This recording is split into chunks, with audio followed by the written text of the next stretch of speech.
এরা বাংলাদেশের নাগরিক। আজকে এই ডায়ালগে আমি আমাদের দলীয় কিছু অবস্থান ক্লিয়ার করতে চাই। আমাদের দলের পক্ষ থেকে পথ শিশু, ছিন্নমূল, বঞ্চিত শিশুদের জন্য স্কুল, তাদের জন্য স্কলারশিপ, ভিন্ন ধরনের স্কুল, তাদের পোশাক, তাদের বই, অর্থাৎ তাদের জীবন ধারণের জন্য, লেখাপড়ার জন্য যে সমস্ত জিনিসের প্রয়োজন হয়, আমাদের দলীয়ভাবে এরকম বহু কর্মসূচি পালন করা হয়।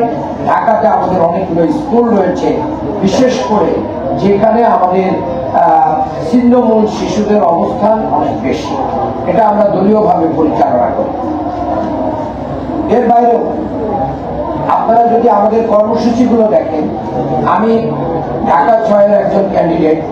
ঢাকা 6, সুন্দরপুর, ওয়ালি, গেন্ডারিয়া, কোতোয়ালি, বংশালের আংশিক এরিয়া, এখানে আমি বেশ কিছু কর্মসূচি পালন করেছি। আপনারা যদি আমার ভিডিও ফুটেজগুলো দেখেন, আমি একটা কর্মসূচি করেছি রামনি ডক্টর মান্নান, আর একটা ঢাকার ঐতিহ্য ফিরিয়ে নিয়ে আসার জন্য আমি ঘোড়ার গাড়ি কর্মসূচি দিয়েছি। আমি একটা চ্যালেঞ্জ দিয়ে বলছি, আমার ফুটেজগুলো দেখলে আপনি কোনো শিশুকে সেখানে দেখবেন না। আমরা ইউজ করি নাই, আমরা দাওয়াত দিই নাই। তবে আমি যখন নির্বাচনী পরিচালনায় যাই, গণসংযোগ করি আমার লোকজন নিয়ে, তখন দেখি চারিদিক দিয়ে শিশুরা নিজ দায়িত্বে জড়ো হয় এবং তারা আমাদের এগুলো উপভোগ করে, তারা দেখে। এটাকে ইউজ বলে না, এটা তারা হয়তো আমাদেরকে দেখে শেখে আগামী বাংলাদেশে তারা কিভাবে কি করবে। এটাকে যদি আবার কেউ নিয়ে যদি বলেন যে না আমরা শিশুদেরকে ইউজ করছি, তাহলে ভুল হবে। সিরাজ ভাই সেটা বলেছেন যে ওনারা পৃথিবীতে থাকতেই কিন্তু নিজ দায়িত্বে কি করেছেন। এটা আমাদের সবার জীবনে আছে।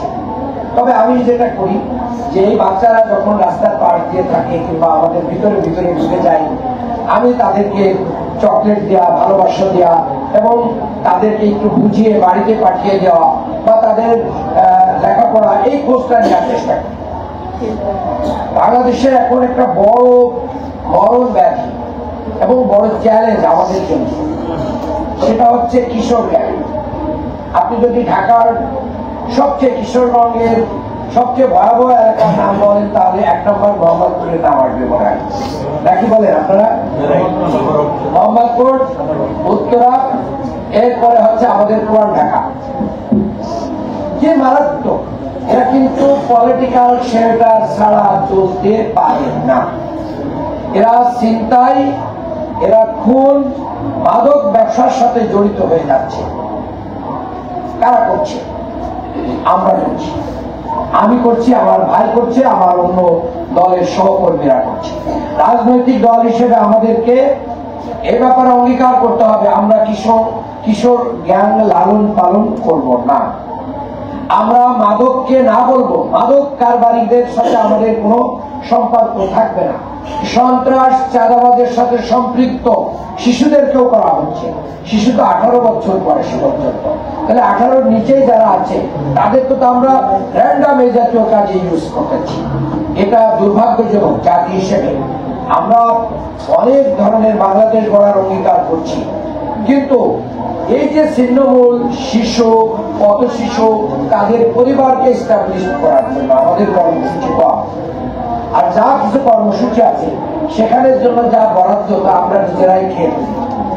এটা আরো দুর্ভাগ্যজনক। তাদের নামে যা বরাদ্দ হয় আমরা খেয়ে ফেলি।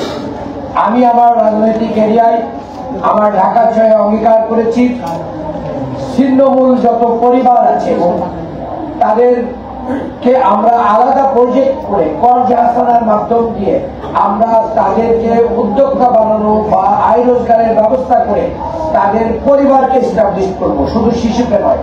কারণ একজন শিশুকে আপনি যদি কেয়ার করেন তাহলে এটা কিন্তু মানে যৌক্তিক জায়গায় যাবে না, কিন্তু তার পরিবারের সমস্যা সহ যদি সমাধান করেন তাহলে এটা সহজ হবে এবং এটা পসিবল। প্রতি বছর যদি আপনি 100 পরিবারকেও টার্গেট দেন, তাহলে 5 বছরে যদি 500 পরিবারকে আমরা কি করতে পারি, এরকম এস্টাবলিশমেন্টে চলে যায়, তাহলে কিন্তু এটা সহজ। আর রাজনীতিটা এখন ওয়েলফেয়ার পলিটিক্স চালু করার মাধ্যম দিয়ে যদি আমরা রাজনৈতিক দলগুলো যদি এই প্রতিযোগিতা করি যে ঠিক আছে ডক্টর আব্দুল মান্নান 100 পরিবারকে এস্টাবলিশ করবে, আমার তো তার চেয়ে বেশি টাকা আছে, আমি বেশি টাকা খরচ করি, আমি 500 পরিবারকে এস্টাবলিশ করবো। সে যদি 1000 কম্বল দেয়, আমি 5000 কম্বল দিব। সে যদি 100 বাড়িঘর তৈরি করে দেয়, আমি 500 করে দিব। সে যদি মানে আপনার ছিন্নমূল মানুষের জন্য অন্য অন্য সুযোগ সুবিধা তৈরি করে 500 জনের জন্য, আমি 5000 জনের জন্য করবো। কিন্তু আমরা তা করছি না। আমরা কি করছি? আমাদের মিছিলের লোক বাড়াচ্ছি, আমরা সন্ত্রাসের লোক বাড়াচ্ছি, কৃষি শক্তিতে লোক বাড়াচ্ছি, গুন্ডায় লোক বাড়াচ্ছি, কেন্দ্র দখলের পরিকল্পনা করছি।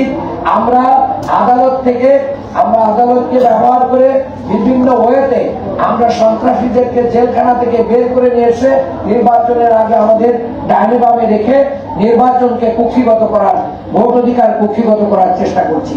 এই সব কিছুর মাধ্যম দিয়ে কিন্তু স্বাধীনভাবে সবার অধিকার প্রতিষ্ঠিত করা যাবে না। আমি মনে করি আমাদের এই জায়গা নিট অ্যান্ড ক্লিন হতে হবে।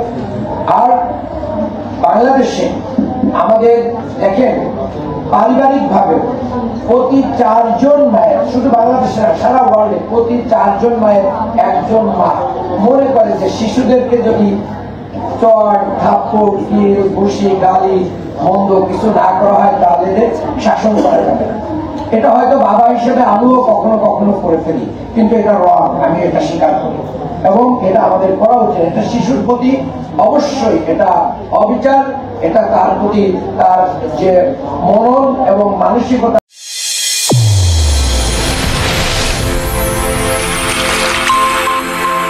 চ্যানেল A1 হৃদয়ের স্পন্দন।